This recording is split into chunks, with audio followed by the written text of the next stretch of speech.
Sometimes. The way that the mind of Curi worked was truly an enigma. However, most of the time, if you just put some effort into understanding them, it wouldn't take long before you could follow their train of thought, even if it was something that usually wouldn't come to your mind. In the past, James has said that the cyborg likely couldn't keep a secret to save their life, and he had meant that quite literally. By now, after hearing some stories of what happened on the station, he didn't agree with that statement anymore. It wasn't that Curi couldn't lie to save their life, it was that they simply wouldn't.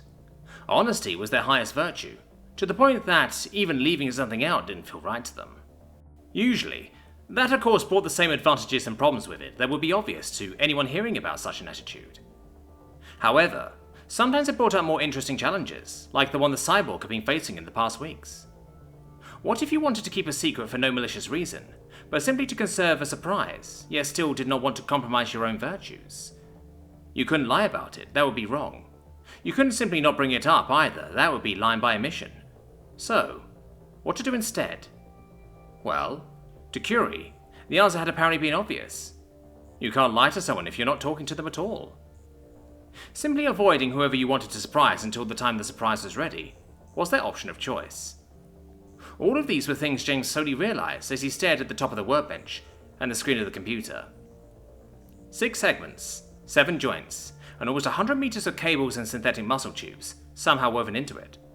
And that were just the obvious features he as a layman could make out, while some others completely went over his head. And that wasn't even mentioning the hand and fingers. To call the thing on the blueprint and its preliminary version on the workbench in front of him merely an arm almost felt like an understatement. It certainly wasn't comparable to the thing he was currently carrying around on his right shoulder. Your friend has brought some interesting tech with them when they arrived here, and not just in the medical field, James's doctor explained to him, standing a bit aside while he let James and Sheeda study his and Curi's newest venture into engineering. In exchange for so openly sharing it with us, they asked if they may offer some improvements to your standard issue prosthetic. Had my interest right away. And even though he looked just about as tired as ever with the dark bags under his eyes, there was a certain vigor to his voice as he spoke.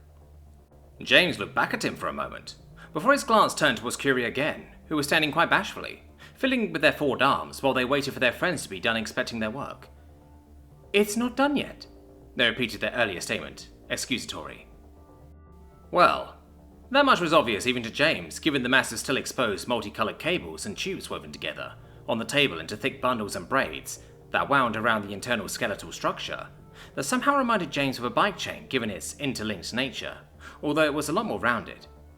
In the way it all came together, it actually looked quite satisfying. Clearly every part was meticulously planned out, placed and fastened to the whole, and when compared to the blueprints, it seemed, at least to James, that it was basically only missing its coat of skin at this point. I don't know what to say, James said slowly, walking over to take a closer look at the birth of a mechanical limb. And he was being honest, as it admittedly stumped his mind a bit. This was for him? Briefly, he lifted his own robotic arm, holding it above the unfinished one on the workbench to compare the two. But apart from them having the same length, as they were obviously modelled after the same measurements, they were hardly comparable at all. Sure, it was still missing its skin, but even ignoring that, it was hard to imagine the new limb looking anything like his current one. The proportions were all off, and you could clearly see where the segmentations were between the many joints, so unless the skin was super loosely draped over it, that would remain the case afterwards as well. It also definitely looked a good bit heavier. Freaky, he could hear Sheeda mumble under her breath, although she surprisingly sounded more curious than averse. So, this is what you've been doing this whole time? James could then see in the corner of his vision how she also turned to study and compared the two mechanical appendages. Yep, and quite the project it was, the doctor hoarsely confirmed in place of the cyborg, while he leaned against the side of the workbench with his arms relaxedly crossed in front of his chest, which made the loose sleeves of his oversized coat flop around loudly. Took us some tinkering to work out a way to combine their neurotech and software with our prosthetic templates, but now that we have it figured out, they go together like salt and caramel. After a bit more study on our part, this could lead to some real interesting new possibilities when it comes to reconstructive medical engineering. According to the data of Dr. Schramm, humans have a surprising amount of evolutionary history still remaining in their bodies and brains, Curi explained further, also helpfully reminding James of Dr. Schramm's name in the process. The cyborg slowly scuttled over and took their place on the side of James opposite to Sheeda. Many signals that had been long unused, meant for parts your body no longer possesses, or movements your body is no longer capable of, are still safe within your brain and can be sent out at will even if they no longer have an effect. James remembered Curi talking about that before, about using redundant signals to create new effects in the prosthetic. He wondered what functions they had in mind for those.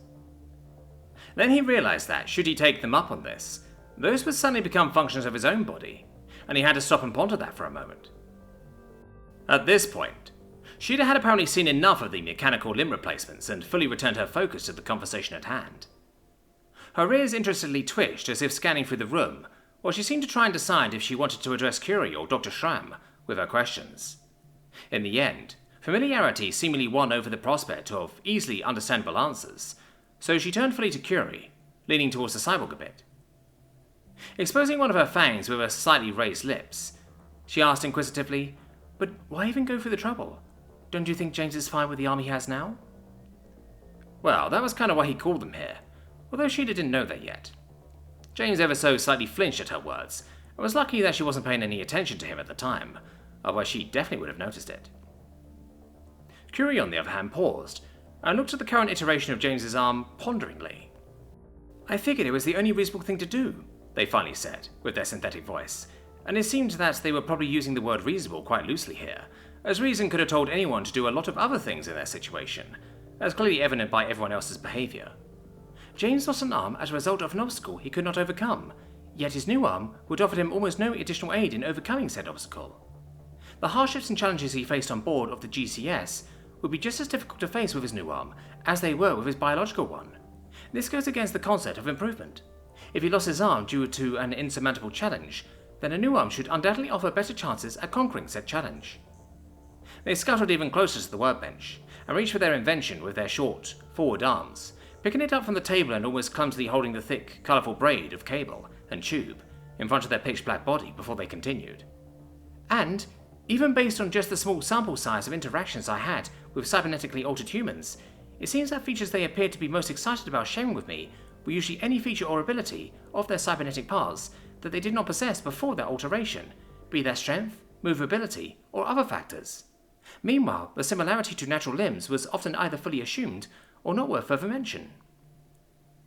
A brief sigh from Dr. Schramm caught James's attention, as the man once again reached up to massage the ridge of his nose with his thumb and index finger. "Well, it's not really that easy," the specialist informed, clearly not wanting to let the cyborg completely get away with their rather limited explanation of the way humans interacted with their prosthetics. "I already tried to explain to you that the importance of different features is highly dependent on the individual, and can take many different forms. It also depends on things like past trauma and the time that passed between the loss of limb and acquiring the prosthetic. But as a rule of thumb, a more realistic-looking prosthetic generally helps most patients with the process of coping." Somewhere, deep down, James appreciated the professional use of language of the doctor, as he made sure to always get across that these were merely trends, and in no way the normal reaction or something like that, even if James didn't really have the mental capacity at the time to directly acknowledge it. His mind was still more preoccupied with what Curi had said. An arm, intended to not let what happened happen again. A change should be an improvement. Slowly, he walked over to the cyborg, and before he knew it, he was crouching down in front of them, his eyes once again affixed to the unfinished arm yet again. "So you don't want it to look natural?" he asked, basically talking on autopilot while his mind tried to work through some of the implications. Clearly, with 7 joints, it had no chance of being particularly realistic anyway, but if they just draped skin over it, it still likely had the chance to look uncanny. Curi lifted the limb slightly, as if offering it to James with outstretched forward arms. The synthetic skin generally used for prosthetics by the human medical engineers would be an ill fit for some of the arm's intended functions, they explained, and as they talked they lifted one of their backward legs and pulled open a drawer behind James, while he was still busy staring at the tightly woven cables and tubes. Quickly, they pulled something out of it that at first glance looked like a rolled up mat or something similar, before also presenting that to James. And, when faced with the choice between compromising the arm's function or choosing a different outer covering, I personally found the decision quite easy to make. Keeping in mind the desire for a sensitive yet pleasant touch, as well as the needs of the arm itself, this polymer proved to be a promising candidate in being able to fulfill both. They explained their standpoint with a good bit of confidence at first. However, as soon as James reached out for the rolled sheet of soft polymer, rubbing it between his fingertips to feel its soft, bumpy texture, that seemed to be just as woven as the cables in the arm itself, It seemed their certainty waned ever so slightly, as they started to softly sway in place. Although, if similarity to your natural arm is a concern, we could certainly find a compromise with the standard skin as well, the cyborg meekly added, and sounded earnest in their willingness to adjust for his wishes, even though they couldn't quite help but bring up, although that could lead to a loss in overall efficiency in some features. Behind them, Dr. Schramm scoffed amusedly. Well, you don't even know if he even wants the thing yet. Could be that he's just fine with the arm I made for him, he reminded Curi with a wide smirk, then he brought out the deep crow's feet in the corners of his eyes, as his haggard cheeks pushed up the skin of his face. His eyes then turned towards James, as his smirk faded into a more questioning expression, his lips turning into a thin line on his face, while he looked at James with open eyes. The choice is yours. I know operations are a pain, and you likely don't want to go through that again, and that's not even mentioning having to get used to yet another new arm. He stood up and, in a casual gesture, brushed the oversized ends of his coat aside so he could aloofly stick his hands into his pockets, slouching his posture quite a bit in the process. To be honest, I never had high hopes of you agreeing to it, he finished his thought, and hinted at a shrug with his low-hanging shoulders. And I told Curi as much, so please don't feel like you have to spare their feelings or something. Don't let yourself get pressured into something just because they ain't ready to hear no.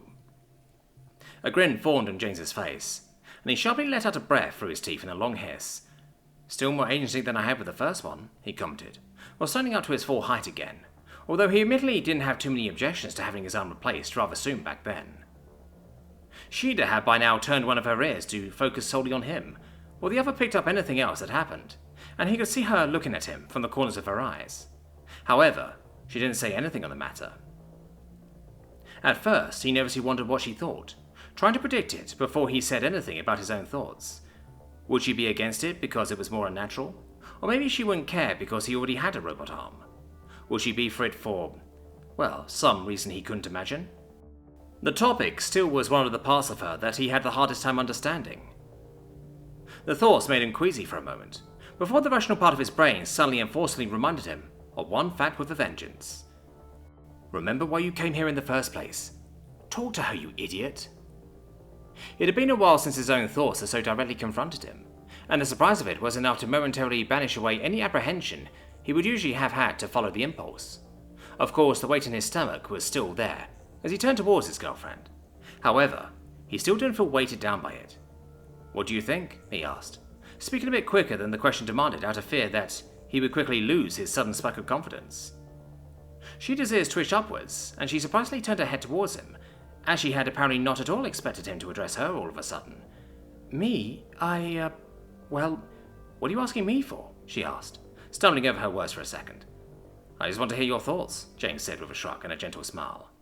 Then he clenched a fist, gathered his confidence, and focused his thoughts before he continued. To be honest, I haven't been super happy with my arm. That's kind of why I called you here, and I have no idea if that would be any better with the one Curi's been working on there. So, I guess what I'm saying is that you're going to have to deal with it almost as much as me, so I want to know what you think. Which one would you prefer? Or maybe none of the two? He wanted to offer that last possibility as well. Even though he wasn't really considering the option for himself just yet, he wanted to honest thoughts, even if they didn't fit with his own.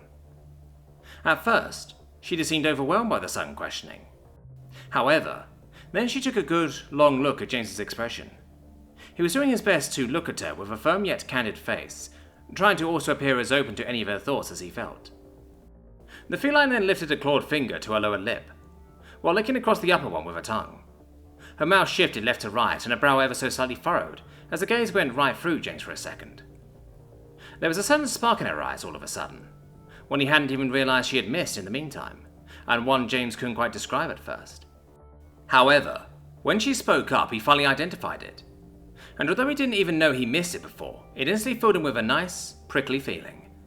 It was a spark of challenge and playfulness.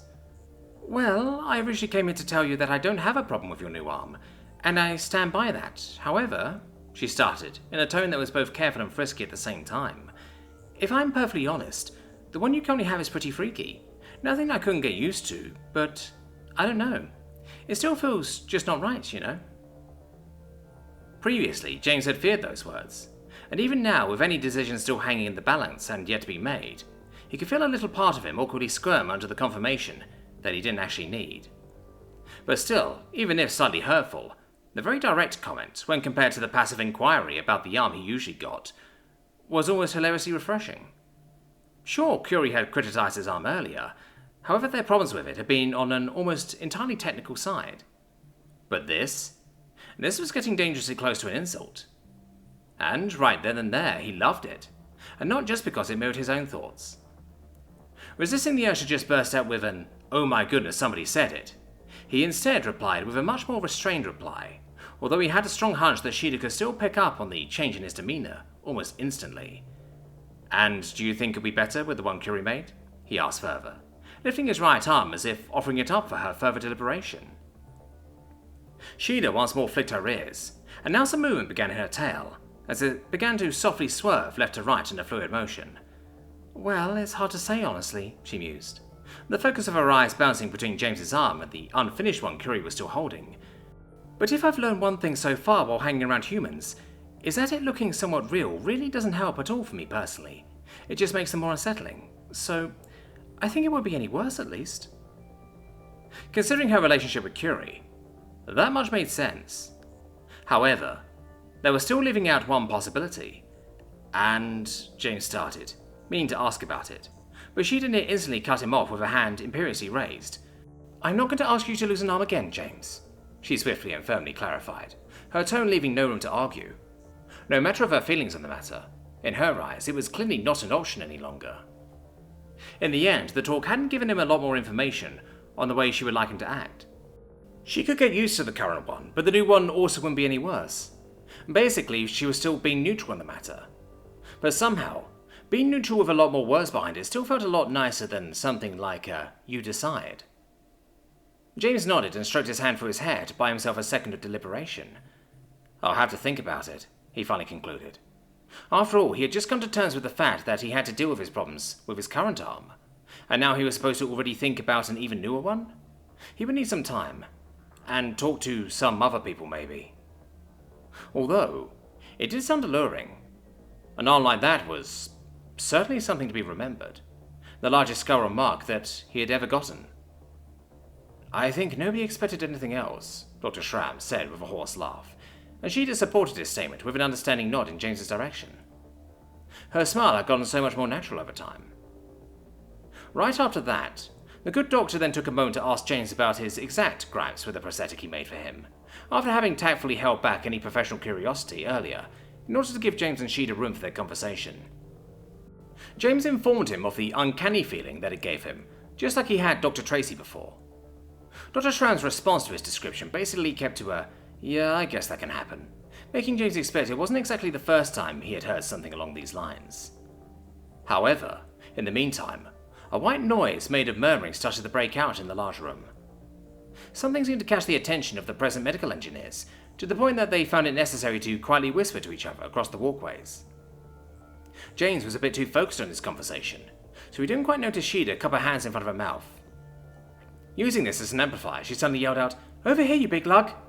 making James dart around to her in surprise, right before his eyes followed her gaze to see who she was yelling at. Evidently, more had arrived in the meantime, and apparently the old woman had unsurely stopped in the room's large doorway, looking around for any familiar face while probably wondering why James had called her here. Now, after hearing Sheeda's call, her large head turned to the side, so one of her dark eyes could fall onto her group of friends, who all stood huddled within Curi's workspace. Hesitantly, the giant took a single step into the room. However, with a single glance around himself, James quickly realized that this arrangement won't work at all should the titan of an old lady get involved as well. "Wait, I'll come to you," he quickly yelled, using a single palm as an amplifier for his voice, before turning towards the surrounding group again, saying, "We should probably find another place to talk." Sheeda nodded. "Right, fine by me," she concurred. "I'll stay here," Curi then chimed in, lifting their forward hands as if to wave goodbye. James pursed his lips and shifted them to the side while looking back at the cyborg. "Are you sure?" he asked, as he honestly had hoped to talk to them a little longer, even if he didn't really need to ask any more questions to know their stance on his arm dilemma. "I'd like you to come along." But Curi shook their mechanical body in refusal. "It's not done yet," they reinforced their earlier statement, without further elaborating on the point. Next to James, she'd crossed her arms and bemusely raised an eyebrow. "You can take a break, you know," she informed the cyborg playfully, although James felt that, behind that, There was the same bitter worry he felt about them ignoring their own well-being in the pursuit of this task. However, Curi quite quickly dispelled that notion, as they quite cheaply replied, "Yes, I can, but I don't want to." It didn't sound stressed or forced in the slightest, so James quickly felt like he had little option but to let them do as they pleased, and it seemed that it was much the same for Sheeda. However, before they left, she simply had to get one more comment in. "All right, but let the doctor put the protection on the blueprint," she ordered with a claw raised towards the cyborg's face. "Well, I'll do my best to convince them," Dr. Schramm laughed, taking one hand out of his pocket to scratch the back of his head, indicating that he would be staying around as well. The situation had probably been awkward enough for him as it was, although he did turn to James one more time, adding, "And the next time there's something off your arm, and I mean anything, you come to me, all right?" "Will do," James confirmed with a deep nod, and almost turned into more of a bow before he and Sheeda quickly hurried across the footways, along the grid of the room and past the many slightly confused and wondering medical engineers, towards Moore, who was still waiting in the doorway. "You should have been here sooner," Sheeda immediately started to tease the old lady, as soon as they were within reasonable earshot of her. "You missed quite a story here." Moore shook out the fur around her head in a dignified manner, and held her head up high. "Well, some of us are still affected by gravity," she replied stately, before having to turn her head aside so she could look down at the much smaller Deathworlders. However, James found it a lot more likely that the old woman merely had trouble finding her way around on the large ship, rather than being slowed down by gravity, but he decided not to comment on it. "And we'll have plenty of time to catch her up and everything while we're looking around for a better place to talk," James said, taking the lead out into the halls of the ship, away from the busy work of Med-Eng. And catch her up they did, while they slowly strolled through the sun's corridors. "But who could have guessed that you of all people would suffer so much from it?" Moore hesitantly said, after they had found a place for themselves to talk in peace within one of the many automated gardens that the sun provided on many of its levels. While the sun of course was stocked with more than enough supplies to last the crew for months, if not years, and could easily generate oxygen from water, and therefore relied on the plants in the garden for neither sustenance nor respiration, they were a pleasant addition to both of these things, while also providing some much-needed diversion and variety for many of the crew on very long voyages through space. Above them, artificial sunlight came out of high-powered lamps, intensely enough that it had caused Sheeda to momentarily take off the jacket of her uniform to enjoy the rays on her skin, although the room was technically not much warmer than the rest of the ship. Meanwhile, James just hoped that he wouldn't somehow manage to get sunburned on a spaceship, which was a real possibility given his skin's complexion. So he made sure to keep both his neck and his nose as much out of the light as possible.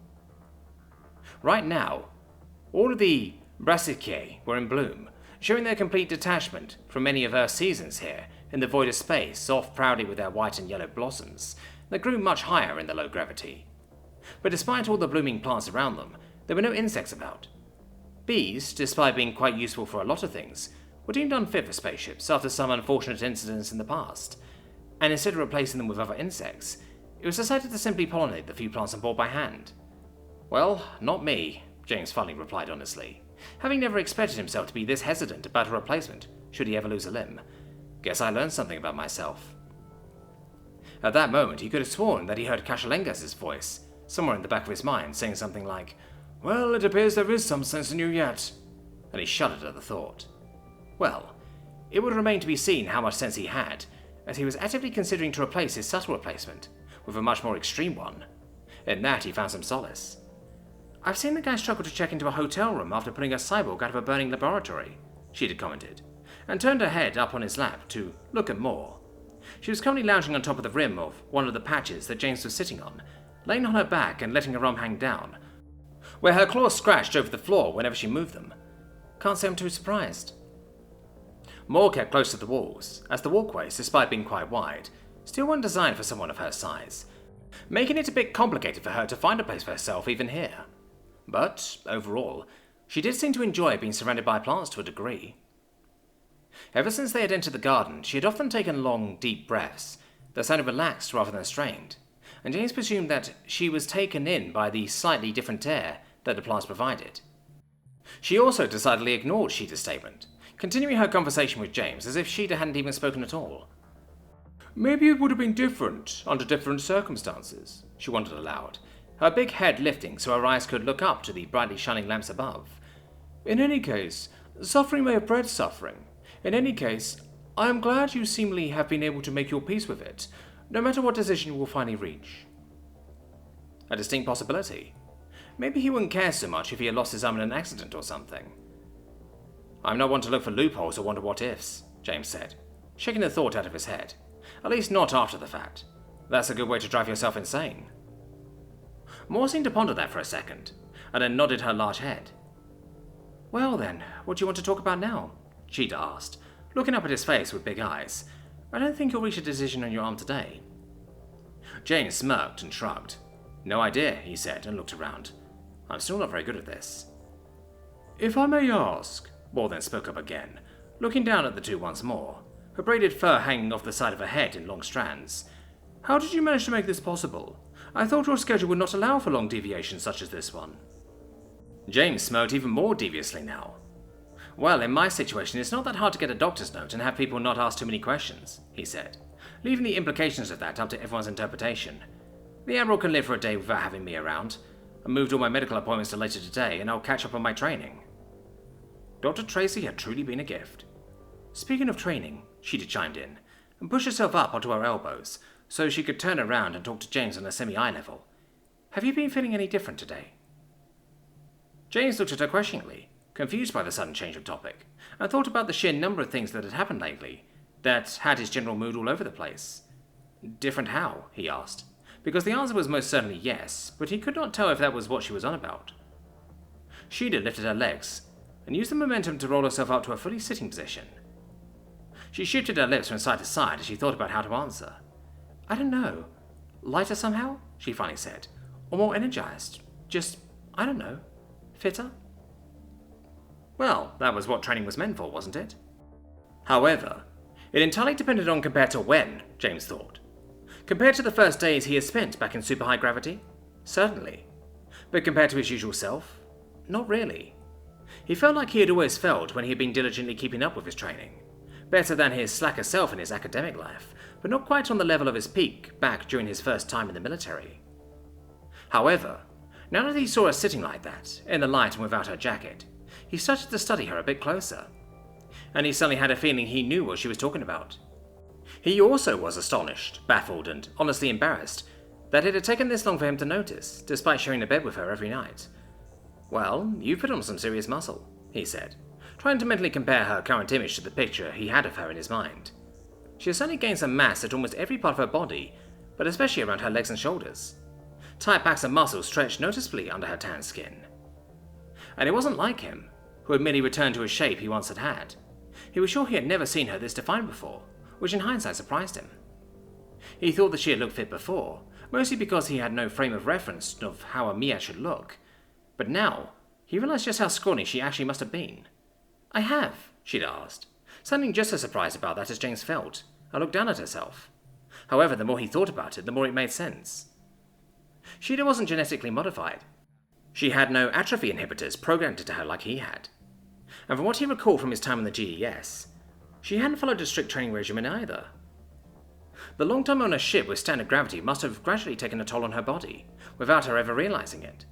But now that she was back in a gravity closer to that her body was meant for, it had started to return to the shape nature had forgot for it across millions of years of evolution. And now, that she had returned to lower gravity for a prolonged time, the change in feeling must have been blatantly obvious. Now that you mention it, Moore concurred with James's explanation, and leaned down to take a closer look at the feline. Hesitantly, Sheeda stood up. At first she put her hands together and stretched her arms far forward, glancing at the ways the muscles in her arm reacted. Then, one after the other, she stretched her legs by stretching them out and shifting her weight into the other direction. Then, without warning, she suddenly jumped, completely flipping on the spot and landing safely back on her feet, making it look completely effortless. Show off, James said with a brief smile and a roll of his eyes. Shut up, you, Sheeda retorted with a sharp look and a point in his direction. But then she paused, looking down at her hand, opening and closing it a few times. I think I remember this, from way back when, she added, all but confirming James's theory. Back when I left Dunima for the first time. She seemed to ponder for a while, and James and Moore gave each other a knowing look, making sure the other would not interrupt the feline in her brief search of self. I was weak, she finally gave voice to her thoughts in a breathless whisper. And James could understand her hesitation at the revelation. After all, He remembered the challenger, her apparently already quite weakened state, opposed to him physically already. Yet it seemed all but certain that not just her career had been stunted under Captain Uton's care.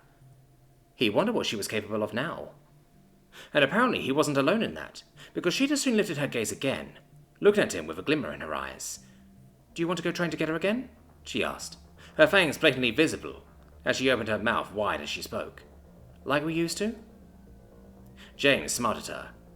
"I always said you could come along for training," he said, although those of us had admittedly been half-hearted on his side. "Might as well, as long as we still can." Despite him enjoying the general enthusiasm that had filled the air, he felt he had to put that slight damper on the mood, despite him hating to be a killjoy. The election was days away.